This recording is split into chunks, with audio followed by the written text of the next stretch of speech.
இதுவரைக்கும் வரலாறு இதை பார்த்துருக்கான்னு தெரியல. பெண்கள் இரவு பகலா 13 நாள், அதாவது திரு முதலமைச்சர் அவர்கள் அறிவிச்ச எலெக்ஷன் அப்போ ஆகட்டும், அதாவது கொரோனா டைம்லயும் அவர் அறிவிச்சது அங்க வேலை செஞ்சிட்டு இருக்க நர்ஸுகளுக்கும் துப்புரவு பணியாளர்களுக்கும் பணி நியமனம் செய்வன்ற உத்தரவு அப்பவே கொடுத்தாரு. அது மட்டும் இல்லாம எலெக்ஷன் வாக்குறுதியிலும் அவரோட வாக்குறுதி இருக்கு.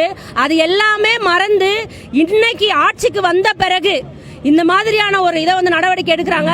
திரு சேகர் பாபு அவர்கள் என்ன சொல்றாருன்னா, அப்படிப்பட்ட வாக்குறுதியை நாங்க கொடுக்கவே கிடையாது, நீங்க ப்ரூஃப் இருந்தா கொடுங்க அப்படி சொல்றாரு. ஆனா நம்மள்ட்ட ப்ரூஃப் இருக்கு, நம்ம கொடுத்து, ஆனா அவங்களுக்கு எந்தவித தகுதியும் இனி வரும் காலத்துல எந்தவித தகுதியும் கிடையாது. ஏன்னா இத்தனை பெண்களும் 2000 பெண்கள் இன்னைக்கு ரோட்ல உட்கார்றாங்க அப்படின்றது சாதாரண நிலைமை கிடையாது. அவங்க உட்கார்றதும் அதாவது அவங்களோட குடும்ப நிலைமை எப்படி இருக்கும் அப்படின்றது கொஞ்சமாவது அன்னாடம் காட்சி. நம்ம வேலைக்கு போனாதான் சாப்பாடு அப்படின்ற நிலைமையில தான் இருக்கும். இன்னைக்கு போனாதான் வீட்டுல அடுப்பெரியும். அப்படிப்பட்ட சூழல தான் இருக்கும். இதுல கணவன்மார்கள் எப்படிப்பட்டவங்களா இருப்பாங்கன்னு தெரியும். குடிகாரங்க எத்தனை பேரு, விதவைகள் எத்தனை பேரு, குழந்தைகளை வளர்க்க முடியாத சூழல்ல எத்தனை பெண்கள் இன்னைக்கு இருந்துட்டு இருக்கோம்னு தெரியும். இப்படிப்பட்ட சூழல்ல இந்த அரசாங்கமும் இப்படிப்பட்ட அமைச்சர்களும் எந்தவித இதுவும் காமிக்காம, திரும்பி கூட காமிக்காம, இன்னைக்கு தாய்மானவர் திட்டம் அப்படின்றத ராயபுரம் எங்க தொகுதியில அதாவது பீச் ரோடு மாதிரி ரெடி பண்ணி வச்சிருக்காங்க.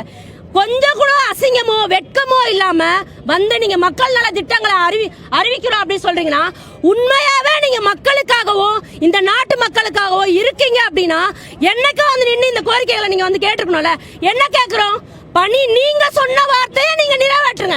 அதுதானே அன்னாட காட்சிகளா இருக்காங்களா? நீங்க இல்லனா இன்னைக்கு சென்னை வாழ் மக்களோட நிலைமை என்ன? எல்லாம் உங்க வீட்டோட நிலைமை என்ன? யார் குப்பையை அள்ளுவாங்க? யார் அந்த பாத்ரூம் அந்த கழிவுகளை அள்ளுவாங்க? நம்ம தான் அள்ளணும். அப்ப அப்படிப்பட்ட மக்களிடையே நிக்காம, இவங்க காது கொடுக்காம, எந்த விதமான தார்மீக உரிமையே கிடையாதுங்க. மக்கள் மேல எந்த உரிமையும் கிடையாது. நாளைக்கு ஓட்டு கேட்கறதுக்கோ இல்ல எந்த உரிமையும் இப்படிப்பட்ட அரசாங்கத்துக்கு கிடையாது. நம்ம இனி வரும் காலத்துல நம்மளோட போராட்டம் எதுவா இருக்கணும்னா, நம்ம உரிமைகளை, அதாவது எல்லாமே தனியார் மயம். இன்னைக்கு பஸ் தனியார் மயம், ரயில்வே துறை தனியார் மயம், மின்சாரம் தனியார் மயம். மின்சாரத்தை இப்ப நடைமுறைக்கு கொண்டு வந்திருக்காங்க. எங்க இருந்து கட்டுவோம்? 15,000 சம்பளமோ 20,000 சம்பளமோ வாங்குற நம்ம மின்சாரத்தை தனியார் மயமாக்குனீங்கன்னா எங்க கட்டுவோம்? பசங்களை படிக்க வைக்க பாப்போமா? இல்ல சோத்துக்கு வழியே பாப்போமா? இல்ல மின்சாரத்துக்கு அதாவது ஒரு யூனிட்டுக்கு மேல, நீங்க ஒரு குறிப்பிட்ட அளவுக்கு மேல போச்சுன்னா, இந்த மொபைல்ல இது பண்றோம் இல்லையா, மெசேஜ், அதாவது போனை ரீசார்ஜ் முடிஞ்சிச்சுன்னு வச்சுக்கோங்களேன், கரண்ட் கட்டு. நீங்க எவ்வளவு யூனிட் உங்களுக்கு வேணுமோ அந்த அளவுக்கு வாங்கிக்கணும். அந்த யூனிட் நடுராத்திரில கட் ஆனாலும் அது அப்படியே கட் ஆயிடும்.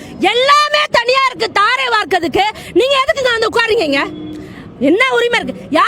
யாரு பெற்ற சுதந்திரம்? யாரு வாங்கி கொடுத்த உரிமை? இதெல்லாம் யாரு வாங்கி கொடுத்தது? அன்னைக்கு சுதந்திர போராட்டத்துல பகத்சிங், நேதாஜி, பாரதியார் அவ்வளவு பெரிய போராட்டம் நடத்தி எல்லா துறையும் மக்களுக்காக அமைக்கப்பட்டது.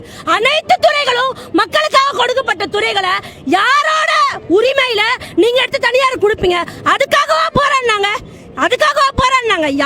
அதுக்காக போராடல.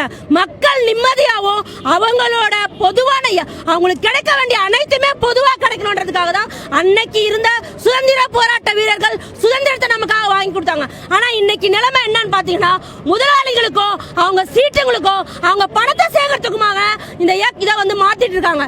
நம்ம உரிமையை நம்ம பெற்றெடுக்கணும்னா நம்ம தினந்தோறும் போராடிட்டே தான் இருக்கணும். இல்லனா நீங்களாம் வாழ தகுதி இல்லாதவங்க அப்படின்னு ரொம்ப தெளிவா சொல்லுது அரசாங்கம். நீ வாழ தகுதி இல்லாதவங்க இந்த உலகத்துல வாழாதீங்கன்னு. ஆனா நம்ம அப்படி இருக்க முடியாது. நம்ம எல்லாமே அரசாங்கத்தோட உரிமை. நம்ம பிறந்துட்டா, இந்த குழந்தை இன்னைக்கு பிறந்துருச்சுன்னா அது படிப்ப ஆரம்பிச்சு அது வளர்ந்து வேலைக்கு போய் எல்லாமே யாருக்கான உரிமை? இந்த அரசாங்கம் செய்ய வேண்டியது.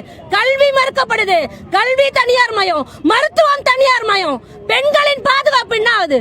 பெண்களுக்கு இன்னைக்கு பாதுகாப்பு இருக்கா? இன்னைக்கு நெஞ்ச நிமித்தி பேசுறீங்க, ஒரு பெண் நடந்து போயிட முடியுமா? எங்க அந்த பாதுகாப்பு வருது? இவ்வளவு பெரிய போராட்டம் நடத்துறோம், ஏதாவது ஒரு தப்பு தண்டா நடந்திருக்கா? கிடையாது. போராட்டத்திலயோ இதுலயோ வந்து இந்த மாதிரியான இதுல வந்து எந்த விதமான நிகழ்வுகளும் பெண்கள் மீது தொடுக்கப்படுறது கிடையாது. நம்மளோட உரிமை வேணும்னா நம்ம போராடியே ஆகணும். இந்த போராட்டம் தொடர்ந்து நம்மளோட கோரிக்கையை நிறைவேற்ற வரைக்கும் தொடர்ந்து வந்து போராடணும்.